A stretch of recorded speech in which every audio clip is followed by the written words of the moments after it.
Today I'm with Dan and Lucy. How long have you guys been out here in the streets of Phoenix? For me, off and on for the past 3 years. Me, I've been homeless ever since I got out of prison. Half in Camp Verde, about half here, about 2.5 years here. Is that where you're originally from, Camp Verde up north? Yeah, I was born there. I was raised here in Phoenix, so. Got it. How long was your stretch locked up? 9 years. How recently were you released? 4 years ago, about 4 years, almost 5. Okay. So. It's been hard getting back on track, or what? Oh yeah, it's been super hard, man. And they say that there's all kinds of resources and whatnot, but you know, half the time you go to, you know, maybe a shelter or whatever it may be, and it's just ran through with all kinds of drugs, and this is not the place to kind of like, if you're trying to really get away from everything.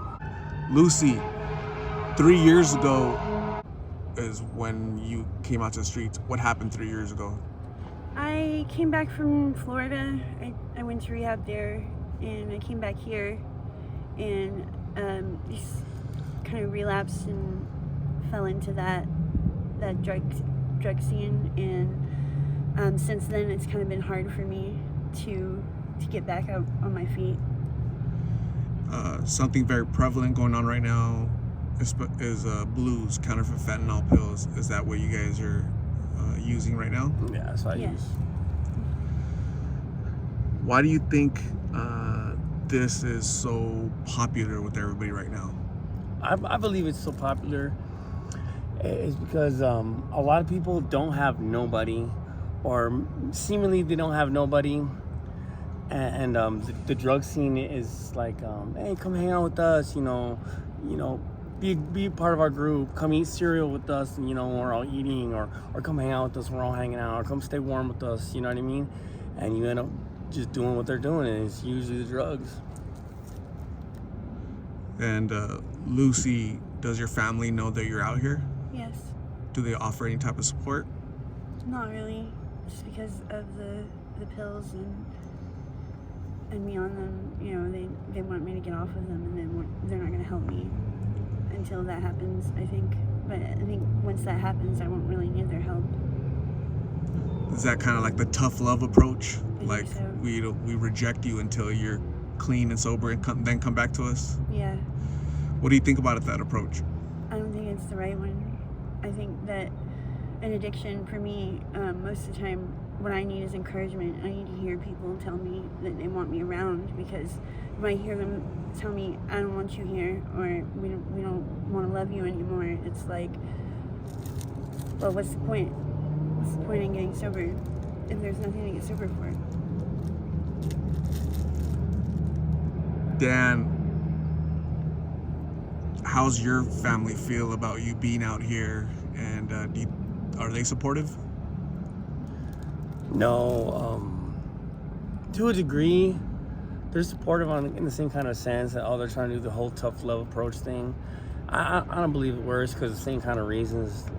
You know, it's like, I need them now, you know what I mean? I need them to help me through the next day, or through the night when I'm freezing, and you can't stay here at this house you grew up at. You can't, we don't want you hanging out here. We need like just a place to just, you know, be able to just not have to worry about you getting your stuff stolen, or the cops rolling up on you. And sometimes I just want that little sanctuary for maybe an hour or two out of my day to get my thoughts together and whatnot, and they don't even offer that. The whole tough love thing, I don't believe it works at all. It's just like, you know, the pills, they don't, they're not gonna hate you, they're not gonna love you either way. They're gonna help you feel warmer at night when you're freezing. They're gonna help you get like a kind of a cool feeling, you know, when you're super depressed. They just do a number of things that I think that you wish you would get from somewhere else. Dan, how many pills do you use per day? Probably about anywhere from 6 to 12. It's not very that many. You know, you hear about some guys using maybe 50 a day or whatnot. I think the most I've ever been told by several people was 150, and they said I would have done 200, but I couldn't afford it. Do you think that's possible? There's some people with different tolerance levels. I think that there's people that kind of embellish how much they use due to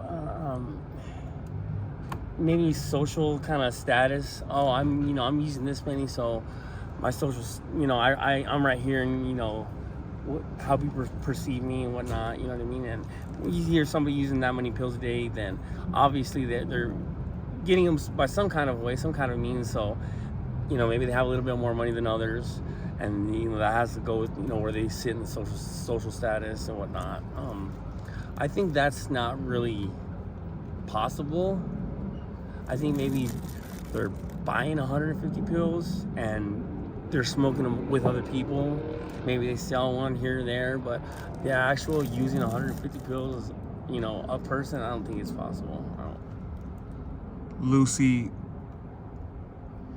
have you ever OD'd? No, actually, I've never overdosed.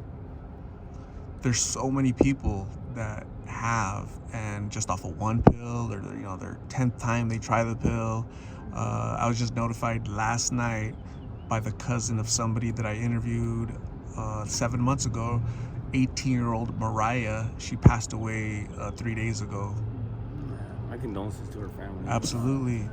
And so while you guys might be a little bit past 18, right, just like me, it's really sad when these young people are they're not given a chance, to make mistakes the way you've made a mistake and I've made a mistake, right? There's no second chance for them. There's not. And I think that's the problem with the blues, is that because so many young people are doing them, that's why it's promoted as a cool thing to do for young people to try them. And that's why I think they're so prevalent now, is because all young people are doing them. The youngest person I've seen in person in front of me smoking these was 13 years old. Wow. So, it's not anybody telling me, he was doing it in front of me. And other people have told me all throughout the valley, oh yeah, I've seen a 12-year-old, I've seen an 11-year-old. Yeah, it happens. That's I insane. had an 11-year-old approach me. Approach you trying to get some. to buy some? The bad thing is that these pills cost 50 cents, $1, right? Candy is more expensive than these pills. They're so cheap to get, man. It's so cheap. And so these youngsters, they want to act cool, right? Yeah. Oh, look, he's the one that has perks or whatever, and He's a man. Yeah, exactly. And they don't understand. They don't understand the dangers, right? At least you guys are adults. You guys make your own decisions because you've lived life and whatnot. But these young people, they don't know anything about anything, right? So that's the scary part, is that we're potentially lose a generation of young people. What advice would you have for young people, Lucy? I would just tell them to think about the things that could happen to them, and just saying no is an easy thing to say, but just think about things that could happen to you. Like, what would it feel like if you were to be robbed and you're dope sick and you don't have any way to get any more, especially for young women out there, when it's common that men use these pills to manipulate you in order to get you to do things that you wouldn't normally do. Just imagine that and put yourself in that situation and ask yourself if it's still worth it to you. Lucy, that's really great advice from a couple different perspectives. I'm from the generation that just say no. That's when it started back in the 80s, right? Reagan. I'm from that era, and so you know what? It worked for me. Some people will mock it. Oh, it didn't work. It worked for millions of people, including myself. That scared the hell out of me. I don't want to end up, addicted or any type of drugs, right? No marijuana, no nothing, because, it's going to lead down a path of darkness. And here I am, all these years later, and I'm seeing young people, they're not able to say no for some reason, right? So we need to encourage and empower young people to say no, right? Have the courage to say no to their supposed friends, right? Self-esteem. What's that? I'm sorry. No worries. Self-esteem, I think, is a big issue too. If we could just encourage them to feel better about themselves and give them mentality that they don't need to do this to feel better. They don't need to do this to look better. Absolutely, I couldn't agree with you anymore. You said that perfectly. And socially, before it was looked down upon to be a dope fiend or a drug user or whatnot. But now you got these rappers and whatnot talking about when the drugs are gone, I feel like dying, and they promote the drug kind of a lifestyle. You know what I mean? they're glamorizing Yeah, this, and there's exactly. nothing glamorous about this, right? Before- Lucy, anything glamorous about being out here? Not at all. Before it was looked down upon to use drugs, and now it's kind of like, you know, promoted. When I was a kid, unfortunately, that's when it started.